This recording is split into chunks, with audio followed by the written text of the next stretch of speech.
नमस्कार दोस्तों, मैं हरेंद्र गौतम आपके अपने YouTube चैनल परीक्षा 247 में आपका फिर से स्वागत करता हूं।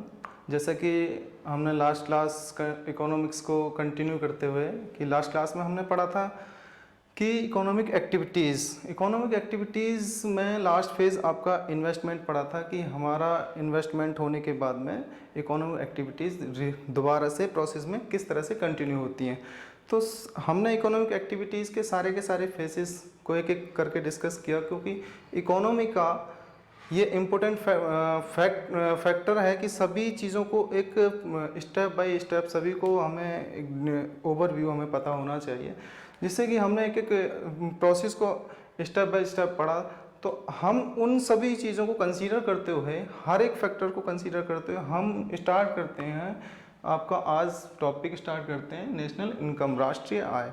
हम उन्हीं फैक्टर को यहाँ पर इन्वॉल्व करेंगे, हर एक फैक्टर्स को, इकोनॉमिक एक्टिविटीज़ के हर एक फैक्टर को यहाँ पर इन्वॉल्व करेंगे। तो सबसे पहले आज का टॉपिक है आपका नेशनल इनकम। नेशनल इनकम क्या होता है? नेशनल इनकम क्या होता है? नेशनल इनकम होता है किसी भी राष्ट्र के, किसी भी देश के अंदर अर्थव्यवस्था में जो अंतिम वस्तु एवं सेवाओं का अंतिम मौद्रिक मूल्य होता है, वो क्या होता है? उसका राष्ट्रीय आय होता है। फॉर एग्जाम्पल,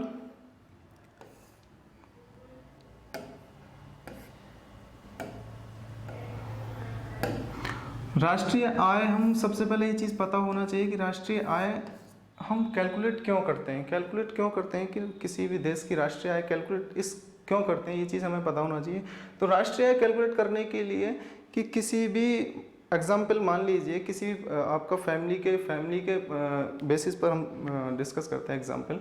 किसी भी एक परिवार में कोई व्यक्ति 10,000 रुपये कमाता है और विभिन्न अपने घरेलू खर्चों पर खर्च करता है, और खर्च करने के बाद में उसके पास में जो सेविंग बचता है, तो जो ओवरऑल लेखा जोखा होता है, परिवार की आय का लेखा जोखा जो होता है, उसको हम उसकी आय के कैलकुलेट करते हैं। तो इस आय को हम एक राष्ट्र के लेवल पर, एक देश के लेवल पर किस तरह से कैलकुलेट करते हैं, तो हम डिस्कस करते हैं कि राष्ट्रीय आय कैलकुलेट क्यों करते हैं, कि हमें किस तरह से हमारे रिसोर्सेज का यूटिलाइजेशन किस तरीके से हो रहा है, हमारे भविष्य में रिसोर्सेज को बचत करते हुए, हमारा सेविंग करते हुए हम अपनी प्रोडक्ट इकोनॉमिक एक्टिविटीज़ को आगे किस तरह से प्रोसेस करेंगे। तो इन विभिन्न पहलुओं को कंसीडर करके हम राष्ट्रीय आय को पढ़ते हैं। तो सबसे पहले हम राष्ट्रीय आय को पढ़ने से पहले हमें एक बात पता होना चाहिए कि राष्ट्रीय आय किन दो बेसिस पर, एक तो हम राष्ट्रीय आय को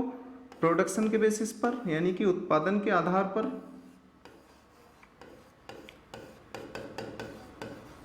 प्रोडक्शन के बेसिस पर, और दूसरा इनकम के बेसिस पर।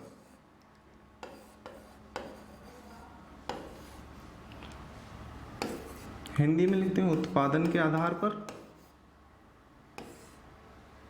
और आय के आधार पर। इन दो मेथड के बेसिस पर हम राष्ट्रीय आय की गणना करते हैं। तो सबसे पहले हम डिस्कस करते हैं आपका उत्पादन के, प्रोडक्शन के आधार पर। जिस तरह से हम उन सभी चीज़ों को जो आपको मैंने बताया था कि इकोनॉमिक एक्टिविटीज़ को कंसीडर करके सारे के सारे उन पॉइंट को इन्वॉल्व करके हम यहाँ पर राष्ट्रीय आय को पढ़ेंगे, कि क्योंकि मैंने इसी बात को पहले ही आपको डिस्कस किया था कि ये हमारे इस सिलेबस के अकॉर्डिंग नहीं है, लेकिन एक बेसिक समझ क्रिएट करते हुए हमें इकोनॉमिक के ये पार्ट्स को पढ़ना ज़रूरी है। तो हम डिस्कस करते हैं सबसे पहला, प्रोडक्शन के आधार पर नेशनल आय की गणना कैसे करते हैं।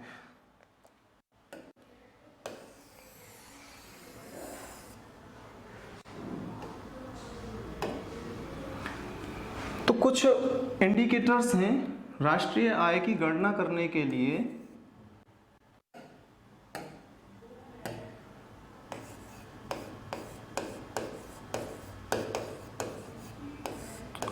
राष्ट्रीय आय की गणना करने के लिए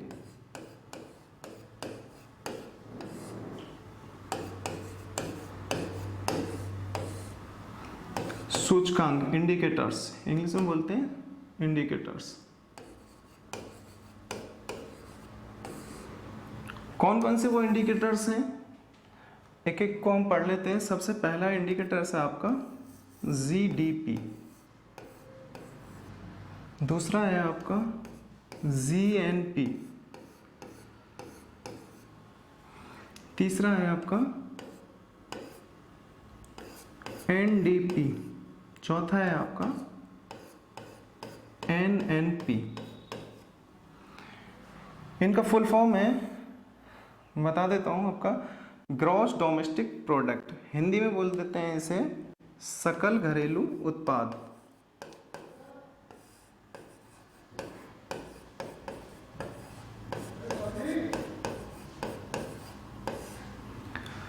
इसको बोलते हैं ग्रॉस नेशनल प्रोडक्ट, सकल राष्ट्रीय उत्पाद।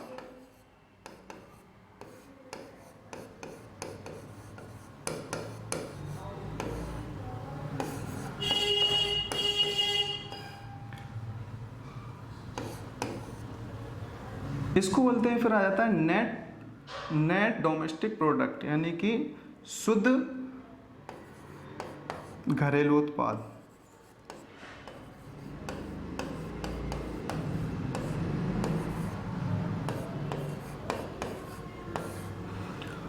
यह आ जाता है नेट नेशनल प्रोडक्ट, यानी कि शुद्ध राष्ट्रीय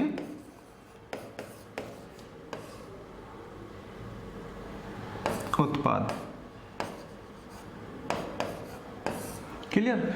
ये हमारे राष्ट्रीय आय की गणना करने के आधार के लिए कुछ इंडिकेटर्स हैं, कुछ सूचकांक हैं कि इनके बेसिस पर हम ये होते क्या क्या हैं, इनके एक एक स्टडी करेंगे। सबसे पहले इन सब पॉइंट्स को क्लियर होने के बाद में हमें राष्ट्रीय आय के बारे में पता लगेगा। तो एक एक पॉइंट्स को हम डिस्कस करते हैं यहाँ पर कि हमारा GDP क्या होता है, GNP क्या होता है, NDP क्या होता है और NNP क्या होता है।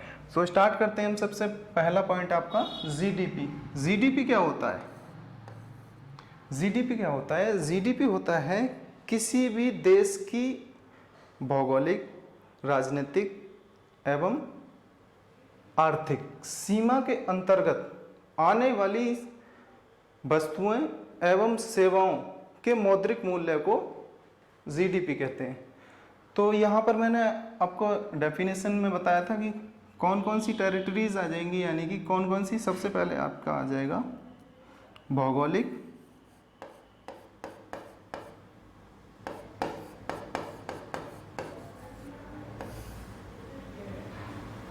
राजनीतिक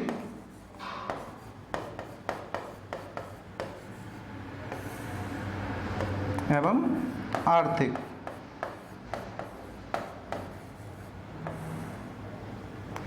इन सीमाओं के अंतर्गत होने वाले कुल वस्तु एवं सेवाओं के उत्पादन के मौद्रिक मूल्य को हम क्या कहते हैं? GDP कहते हैं। तो अब हमें इन सीमाओं के बारे में पता होना चाहिए। सीमाओं के बारे में पता होना चाहिए तो सबसे पहले आपकी भौगोलिक सीमा के बारे में बात करते हैं। तो भौगोलिक सीमा में आपका जो मेनलैंड होगा और हमारे जो द्वीप होंगे यानी कि आइलैंड होंगे, वो क्या आ जाएंगे? हमारी देश की भौगोलिक सीमा के अंतर्गत आ जाएंगे। अब आपका आ जाता है आपका राजनीतिक सीमा के अंतर्गत। राजनीतिक सीमा का मतलब यह है कि हमारे देश के रिलेशन किसी अदर कंट्री के साथ में रिलेशंस होंगे, तो वहाँ से जो आपका इनकम होती है वो भी हमारी इस भारत की सीमा के अंतर्गत काउंट होती है। तो उस राजनीतिक सीमा को, जैसे आपका इंडियन एम्बेसी,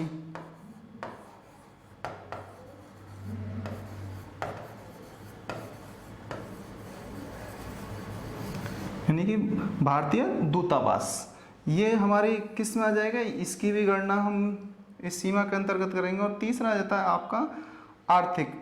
आर्थिक गणना क्या है कि हमारी जो रिसोर्सेज का उत्पादन, कुल उत्पादन जो हमारी घरेलू सीमा के अंतर्गत जो प्रोडक्शन यानी कि उत्पादन जो होता है, प्रोडक्शन होता है, उसकी इनकम।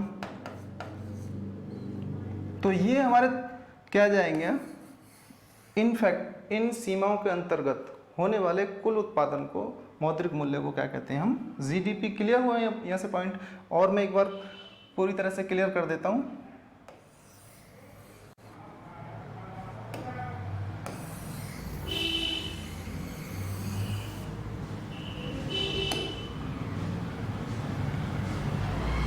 ये रफ कर देता हूँ ज़रा मैं।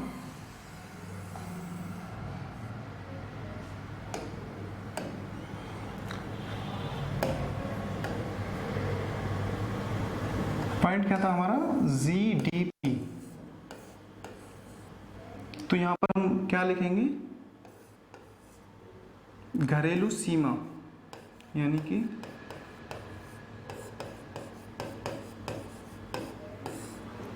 घरेलू सीमा मैंने आपको बताया था कौन कौन सी, तीनों पॉइंट्स क्लियर। कुछ वस्तुएं एवं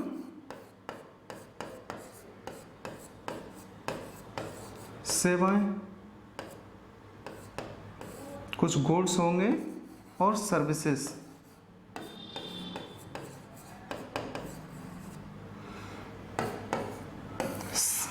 के अंतिम मौद्रिक मूल्य को जीडीपी कहते हैं। तो यहाँ पर हमारा ये जीडीपी क्लियर हुआ। अब जीडीपी क्लियर हुआ, अब आपका दूसरा पॉइंट आ जाता है, आपका दूसरा पॉइंट आता है, हम पढ़ेंगे दूसरा पॉइंट जीएनपी।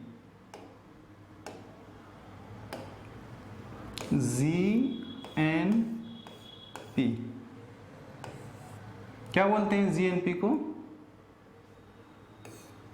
ग्रॉस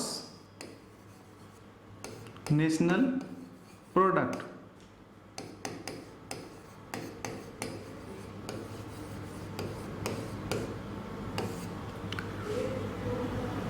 सकल राष्ट्रीय उत्पाद।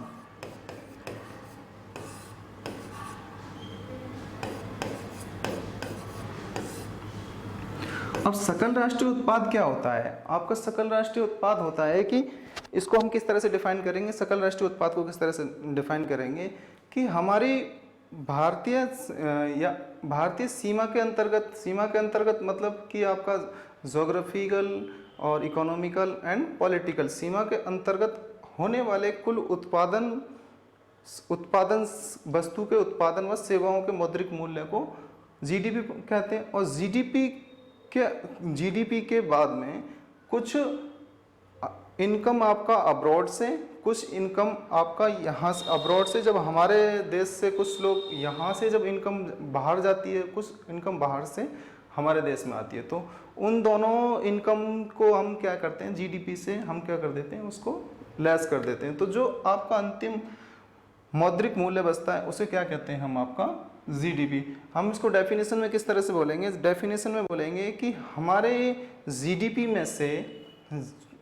में से कुछ इनकम इंपोर्ट हुई, कुछ इनकम आपका एक्सपोर्ट होती है, यानी कि कुछ इनकम आयात हुई, कुछ निर्यात हुई। तो उसके बाद में बचने वाली इनकम को क्या कहते हैं हम, सकल घरेलू उत्पाद, यानी सकल घरेलू उत्पाद। तो यहाँ पर किस तरह से लिखेंगे इसको, जीएनपी इजिकल टू हो जाएगा आपका जीडीपी माइनस, मैं यहाँ पर एक्स से डिनोट कर देता हूँ आपका एक्सपोर्ट, यानी कि निर्यात,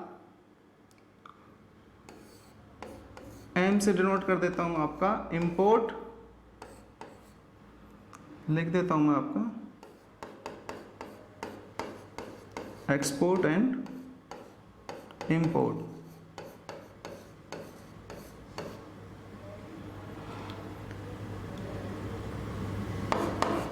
निर्यात व आयात।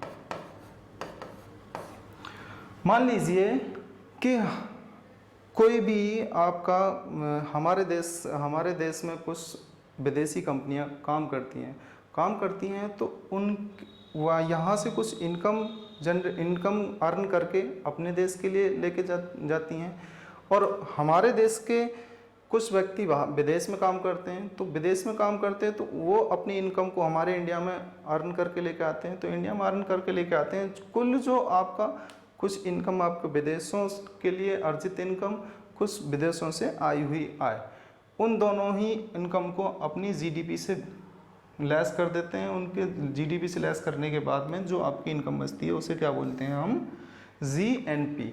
Clear point. जैसे मैं आपको एग्जांपल बता देता हूँ कि आप मान लीजिए कोई भी हमारे इस तरह से आईटी सॉफ्टवेयर इंजीनियर्स बाहर जाके हमारी कंट्री से बाहर जाके वर्क करते हैं और वहाँ से सैलरी अर्न करते हैं, और अर्न करने के बाद में हमारे किसी अपनी फैमिली के लिए कुछ उस इनकम को देते हैं, तो वो जो इनकम काउंट होती है वो हमारे किस में काउंट होगी, हमारी देश की सीमा के अंतर्गत काउंट होगी। तो जो आपका export income and import income जो होगी वो जीडीपी में से माइनस करके वो बचता है आपका जीएनपी।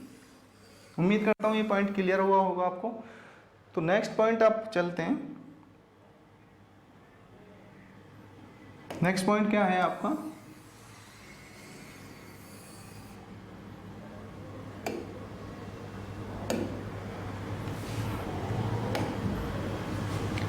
एनडीपी। आपका नेक्स्ट पॉइंट क्या है, एनडीपी।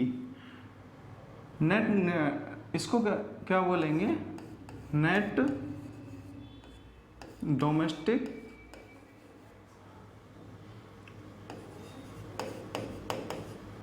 प्रोडक्ट। नेट से मतलब यहां पर क्या आएगा, शुद्ध घरेलू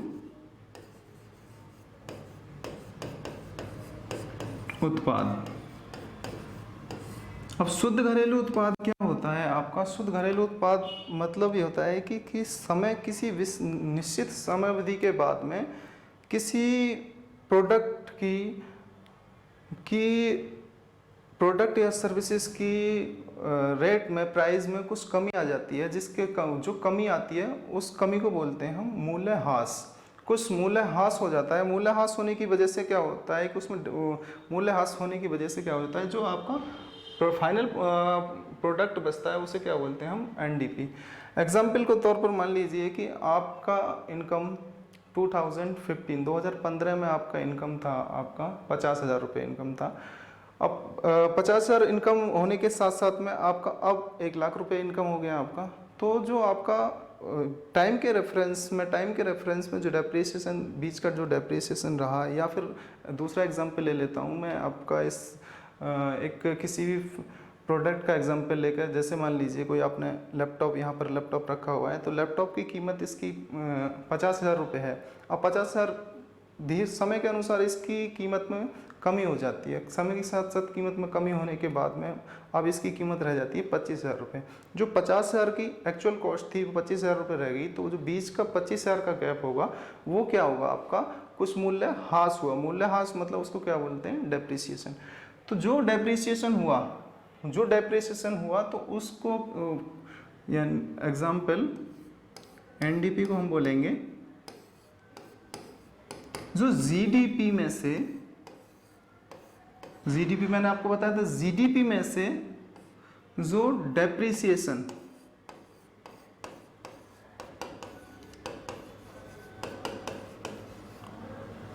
हिंदी में बोलेंगे इसे मूल्य ह्रास,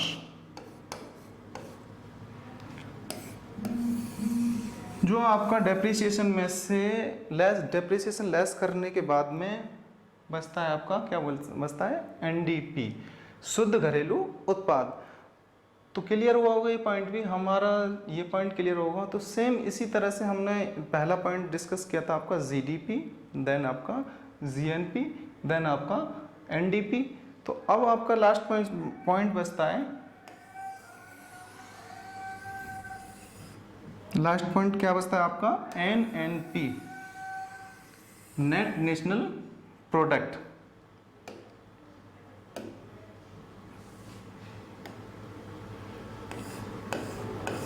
एनएनपी,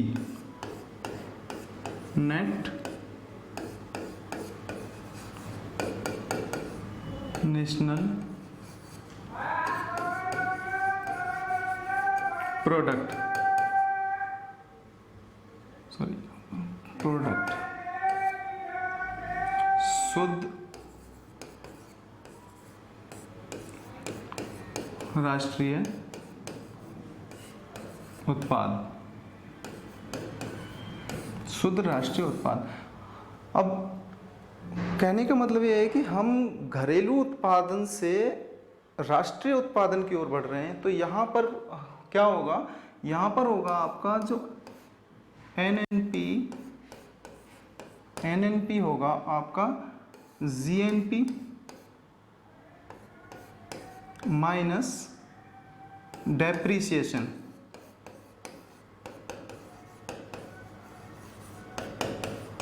यानी मूल्य ह्रास। तो जस्ट अभी हमने डेप्रिसिएशन के बारे में डिस्कस किया था। डेप्रिसिएशन के बारे में डिस्कस किया था कि जिस तरह से समय के साथ साथ में मूल्य में जो कमी आ जाती है वो आपका डेप्रिसिएशन होता है। तो अभी हमने जस्ट इससे पहले क्या पढ़ा था, NDP के बारे में पढ़ा था। तो हमने किस में से लेस किया था, वो आपका GDP में से। तो अब यहाँ से GDP में से लेस किया, तो लेकिन इसको NNP को किस में से लेस कर देंगे, GNP में, यानी कि जो अंतिम वस्तुओं एवं सेवाओं के बाहर विदेश के लिए अर्जित आय एवं विदेश के द्वारा प्राप्त आय के कुल योग को के बाद में बचने वाली आय को क्या कहते हैं, हम GNP कहते हैं। और GNP में से जो इनकम आपका समय के साथ में डेप्रिसिएट होती है उसको क्या बोलते हैं, हम NNP, शुद्ध राष्ट्रीय उत्पाद। अब शुद्ध राष्ट्रीय उत्पाद कहते हैं। अब क्या है कि हम इन सूचकांक, इन इंडिकेटर्स के बेसिस पर अपनी राष्ट्रीय आय की गणना करते हैं, तो अब इनके बेसिस पर हम राष्ट्रीय आय की गणना करते किस तरह से। तो मैंने आपको सबसे पहला दूसरी क्लास में 2 पॉइंट आपको डिस्कस किए थे। तो वो 2 पॉइंट कौन से थे कि इनके आधार पर 2 पॉइंट कौन से थे, एक था आपका फैक्टर कॉस्ट,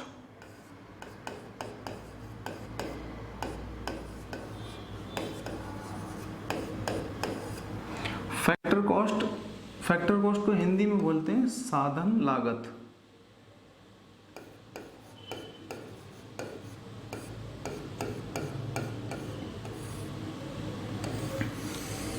कोई भी, मैंने आपको सबसे पहले दूसरी क्लास में ये चीज़ डिस्कस की थी, हमारी जो इकोनॉमिक एक्टिविटीज़ का कोई भी टर्म्स एक दूसरे टर्म्स पर डिपेंडेंट होता है, जिससे कि मैंने आपको इकोनॉमिक्स को इजी करने के लिए वो इकोनॉमिक्स की बेसिक्स, एक्टिविटीज़, इकोनॉमिक्स की यूनिट्स एंड इकोनॉमिक्स के गुड्स एंड सर्विसेज के बीच में किस तरह से रिलेशन होते हैं, किस एक दूसरे के ऊपर डिपेंड करते हैं, तो उन सभी को पहले से मैंने इस टर्मिनोलॉजी को आपको पहले ही क्लियर कर दिया है।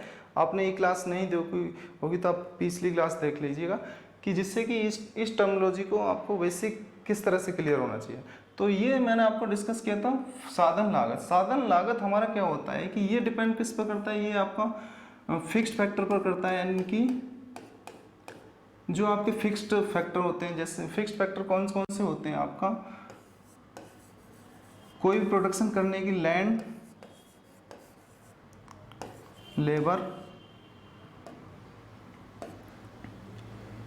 लेबर्स और आपका कुछ वेजेस देने होंगे, कुछ आपका एक एंटरप्रेन्योर होगा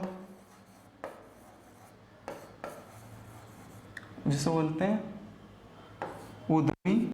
तो ये लास्ट क्लास में हमने डिस्कस कर, लेकिन यहाँ हमारा मतलब क्या है कि आपका फैक्टर कॉस्ट यहाँ मेरा बताने का मतलब है कि जो आपके फिक्स्ड फैक्टर पर जो लागत आती है, यानी कि कुछ आपको क्या होगा कि अगर लैंड ले रहे हैं तो उसके लिए कुछ रेंट देना होगा कुछ, और आप लेबर रख रहे हो तो लेबर के लिए आपको कुछ बेसिस देने होंगे, और आपका एंटरप्रेन्योर होगा उसको कुछ प्रॉफिट होगा।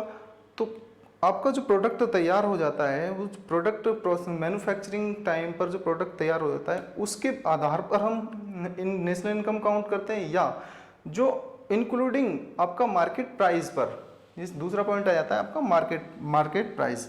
तो मैं यहाँ पर शॉर्ट में आपको बता देना चाहता हूँ कि मार्केट प्राइस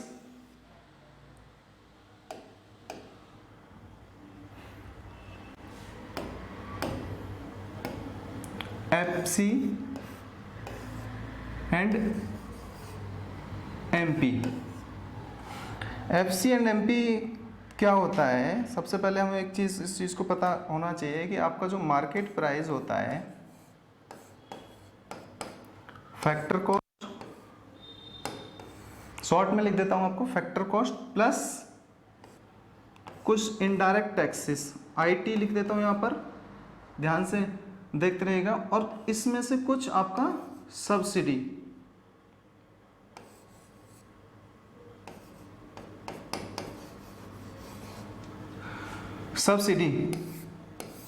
इनके आधार पर फैक्टर कॉस्ट में से कुछ इनडायरेक्ट टैक्सेस ऐड करके उसमें से सब्सिडी घटा देते हैं, तो जो रेट बनता है उसको क्या कहते हैं हम, मार्केट प्राइस। ये मैंने आपको सेकंड क्लास में बता चुका हूँ। तो यहाँ पर अब होता क्या है कि आपका दो तरीके की नेशनल इनकम हम काउंट करते हैं, एक मार्केट प्राइस पर और दूसरा आपका फैक्टर कॉस्ट पर।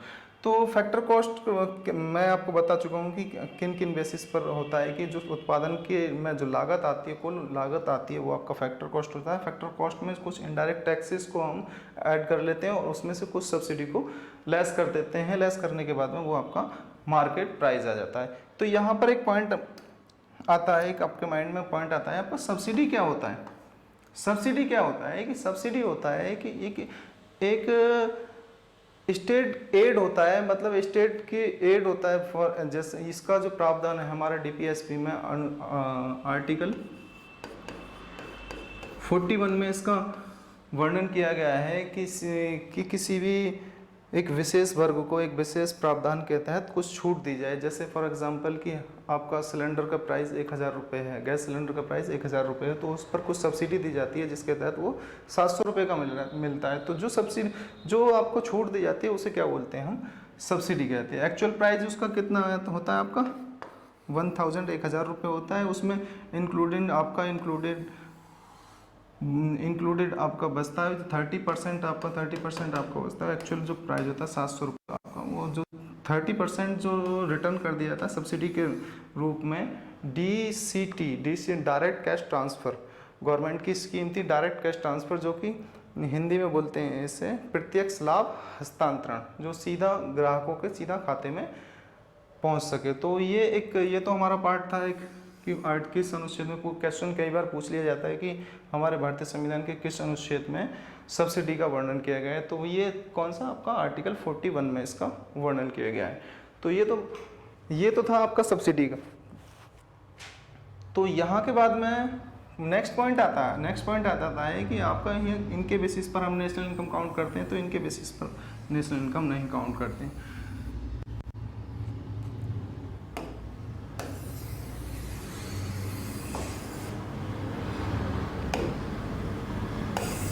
इसको रफ कर देता हूं मैं।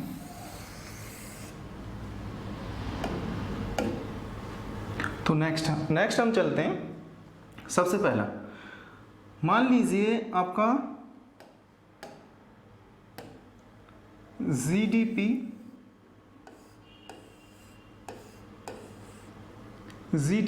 आपका मार्केट प्राइस पर है। जीडीपी जब आपका मार्केट प्राइस पर है तो क्या होगा, जीडीपी कैसे कैलकुलेट करेंगे, जीडीपी एट फैक्टर कॉस्ट, उसमें कुछ इनडायरेक्ट टैक्सेस भी इंक्लूड हुए होंगे, ध्यान से देखते रहिएगा इस बात को, और कुछ सब्सिडी माइनस उसमें से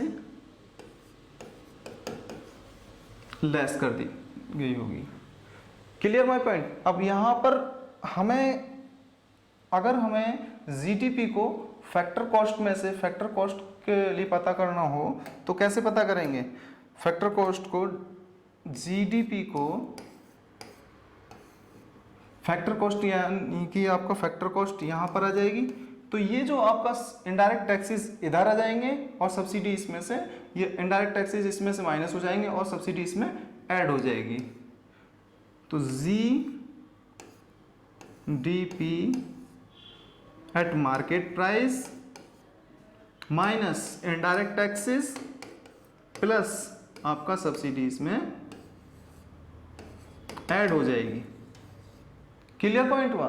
तो इसी के बेसिस पर हम सभी को एक बार कैलकुलेट कर लेते हैं। तो आपका दूसरा पॉइंट आ जाता है आपका GNP eight market price. GNP eight market price क्या होगा, GNP eight factor cost plus indirect taxes minus subsidy.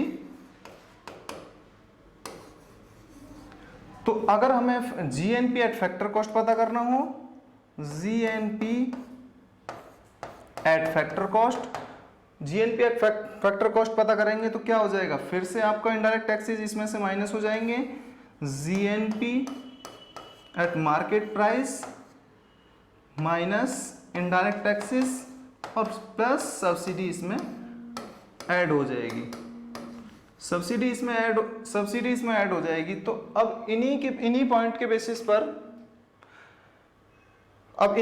Basis पर हम नेक्स्ट पॉइंट डिस्कस करते हैं। अब ये तो हमने 2 पॉइंट डिस्कस किया आपका जीडीपी एंड जीएनपी। तो नेक्स्ट आपका क्या बचता है, आपका एनडीपी एंड एनएनपी।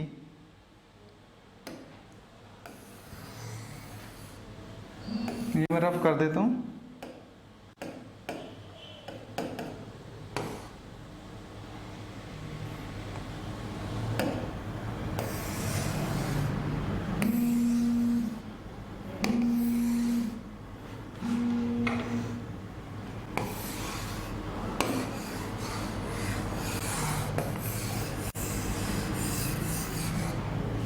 चले आगे। नेक्स्ट आपका क्या है, आपका NDP,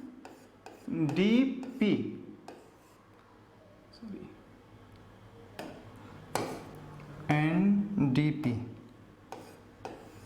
net domestic product at, अब हमें ये उसको पता करना है, नेट डोमेस्टिक प्रोडक्ट को, फिर से एट मार्केट प्राइस। तो net domestic product market price क्या हो जाएगा, एनडीपी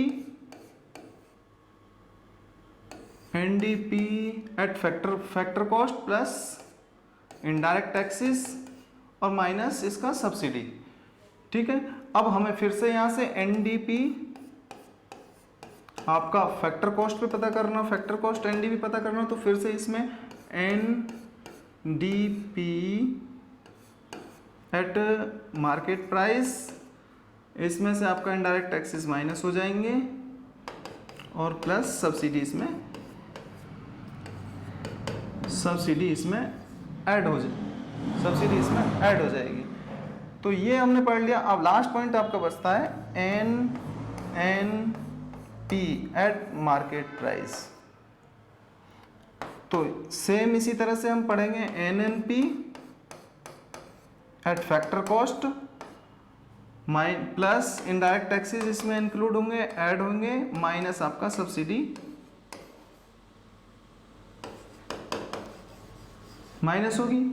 अब इसके बाद में हमें निकालना है NNP eight factor cost.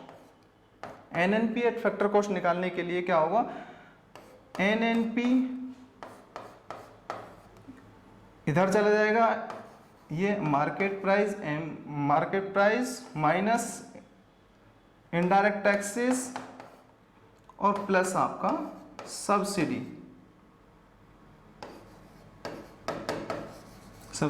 Add कर देंगे। तो ये ओवरऑल प्रोसेस में हमने क्या देखा कि दोनों ही आपका मार्केट प्राइस पर और आपका दूसरा आपका किस पर, फैक्टर कॉस्ट पर।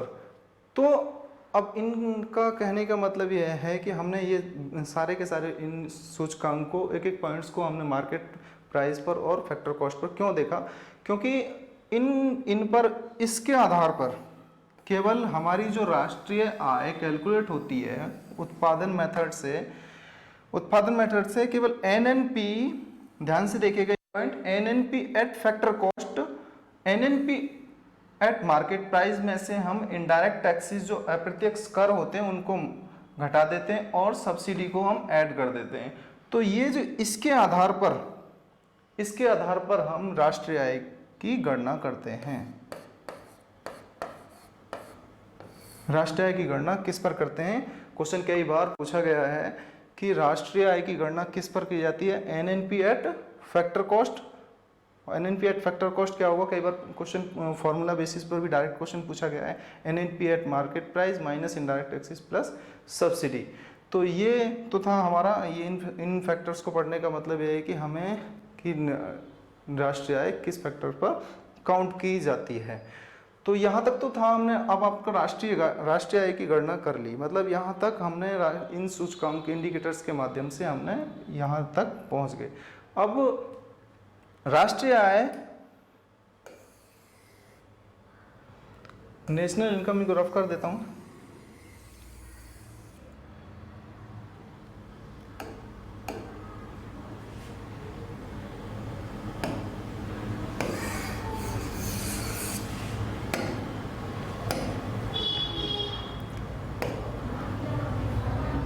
सबसे पहले हमारे देश में राष्ट्रीय आय सबसे पहली बार जो राष्ट्रीय आय की गणना करने का जो राष्ट्रीय गणना करता, देश की, हमारे देश की गणना करता कौन है, वो करता है CSO। ये हम लिख देता हूँ पॉइंट। सबसे पहले राष्ट्रीय आय की गणना नेशनल इनकम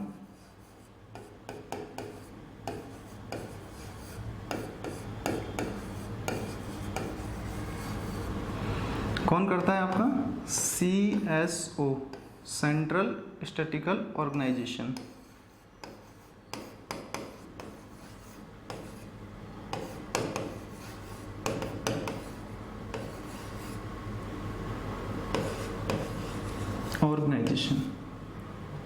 हिंदी में बोलते हैं राष्ट्रीय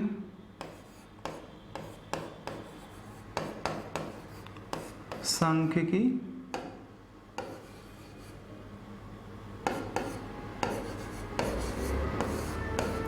संगठन।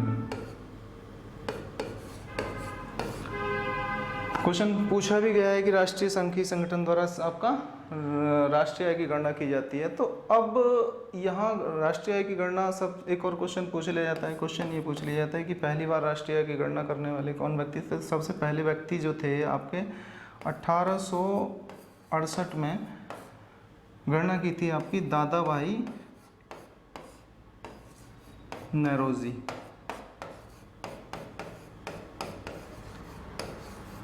दादा भाई नेरोजी ने राष्ट्रीय आय की गणना की, पहली बार गणना की थी। तो तब हमारी जो गणना करने के बाद में गणना आती है, एक यहाँ पर टर्म आता है प्रति व्यक्ति आय, प्रति व्यक्ति पर कैपिटल इनकम, यानी कि PCI 20 रुपये। पहली बार जब गणना की थी तो हमारे प्रति व्यक्ति आय की क्या थी, आपकी PCI। यहाँ पर एक टर्म आता था PCI को मैं बता देता हूँ। PCI को बोलते हैं आप पर कैपिटल इनकम।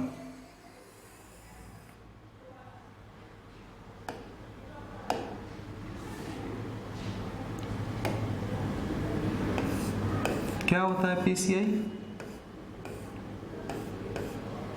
आपकी जो कुल नेशनल इनकम होती है, राष्ट्रीय आय होती है, उसको कुल पॉपुलेशन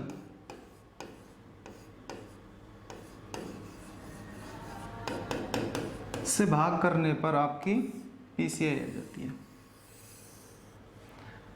यहाँ पर मैंने शॉर्ट में लिख दिया है, ये आपको मैं लिख देता हूँ हिंदी में भी, प्रति व्यक्ति आय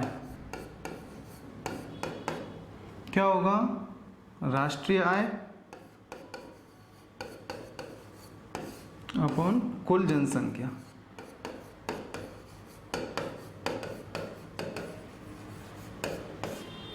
ठीक है। अब यहाँ पर इस तरह से हम पर कैपिटल इनकम निकाल लेते हैं। तो हमारे राष्ट्रीय आय सबसे ज़्यादा एक क्वेश्चन इसी तरह से क्वेश्चन बनता है। यहाँ से क्वेश्चन किस तरह से बनता है, तो हमारे किस स्टेट की PCI पर कैपिटल इनकम सबसे ज़्यादा है, तो सबसे ज़्यादा हाईएस्ट PCI कौन सा राज्य है आपका, गोवा। गोवा की सबसे ज़्यादा मैक्सिमम प्रति व्यक्ति आय गोवा की। और क्वेश्चन दूसरा बनता है सबसे कम PCI किसकी है, दूसरा बनता है आपका कौन सा, बिहार। सबसे कम प्रति व्यक्ति आय बिहार की, कई बार क्वेश्चन पूछा गया है। और सर्वाधिक PCI इन यूनिटरी टेरिटरीज, यानी कि आपका केंद्र शासित प्रदेशों में सबसे सर्वाधिक PCI वाला राज्य कौन सा है आपका, वो है दिल्ली। तो ये क्वेश्चन पूछे जाते हैं PCI से रिलेटेड। तो PCI का निर्धारण के आधार पर किसी भी देश का, कौन सा देश कितना विकसित है, कितना विकासशील है, वो सब किसके आधार पर निकालते हैं हम? पीसीआई के आधार पर। तो इसके कुछ स्टैंडर्ड हैं, कुछ स्टैंडर्ड के आधार पर जो देशों की आय, राष्ट्रीय आय के आधार पर कि देश कितना विकसित है, कितना विकासशील है, तो उनके आधार पर कुछ उनके स्टैंडर्ड, वर्ल्ड बैंक ने उनको स्टैंडर्ड बना रखा है कि किसके आधार पर किन किन कौन सा देश विकसित है, कौन सा देश विकासशील है। तो ये आगे हम डिपेंड करेंगे कि कौन सा देश विकसित है। तो यहाँ पर एक पॉइंट आता है कि हमारा जो राष्ट्रीय आय में कोऑर्डिनेशन, नेशनल राष्ट्रीय आय में किन किन क्षेत्रों का कितना कितना कोऑर्डिनेशन यानी कि कितना कितना कंट्रीब्यूशन है। यहाँ पर बात क्षेत्रों से मतलब यह है कि हमारे इकोनॉमिक्स के 3 सेक्टर होते हैं। 3 सेक्टर होते हैं आपके। 3 सेक्टर कौन कौन से होते हैं? इकोनॉमी के 3 सेक्टर,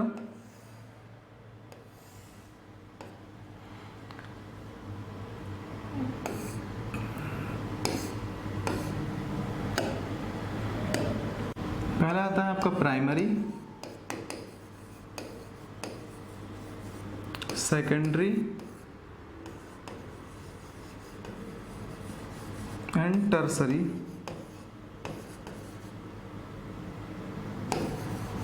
हिंदी में भी इसे प्राथमिक क्षेत्र, द्वितीयक क्षेत्र एवं तृतीयक क्षेत्र।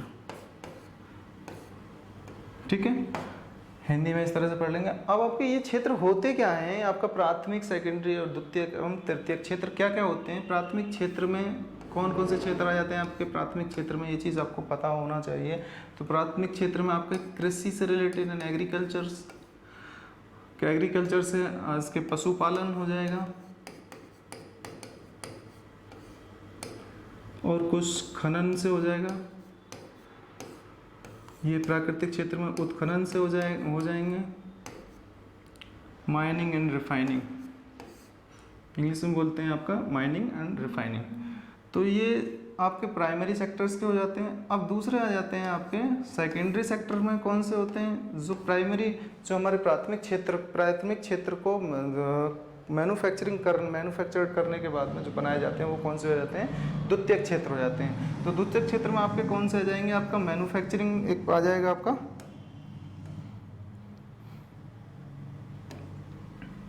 मैन्युफैक्चरिंग,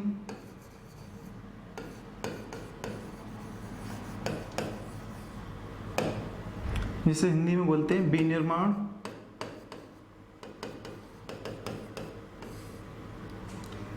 और आपका दूसरा मैन्युफैक्चरिंग कंस्ट्रक्शन आ जाएगा। ये क्या आ जाएंगे आपके द्वितीयक क्षेत्र में। और तृतीयक क्षेत्र, इकोनॉमी के तृतीयक क्षेत्र में कौन कौन से फैक्टर्स आ जाते हैं? इकोनॉमी के तृतीयक क्षेत्र में यानी कि जो प्राथमिक क्षेत्र व द्वितीयक क्षेत्र से मिलने वाली सेवाओं, वो किस क्षेत्र में आ जाती हैं? आपके टर्सरी सेक्टर में। जैसे आपका कुछ आ जाता है आपका बैंकिंग आ जाएगा, एजुकेशन, हॉस्पिटल्स और टूर एंड ट्रेवल्स, ये किस में आ जाएंगे? इन सभी के बेसिस पर, यानी कि ये टर्सरी सेक्टर में जो सेवाएं मिलती हैं वो किस सेक्टर में आ जाएंगी? आपकी टर्सरी सेक्टर में आ जाएंगी। तो इनके आधार पर इनका कितना परसेंटेज होता है? तो सबसे ज़्यादा जो परसेंटेज होता है वो डिपेंड करता है कि हमारा जो टर्सरी सेक्टर का आपका यहाँ से 60% आपका टर्सरी सेक्टर का, आपका 30% सेकेंडरी सेक्टर का एंड 10% आपका प्राइमरी सेक्टर का।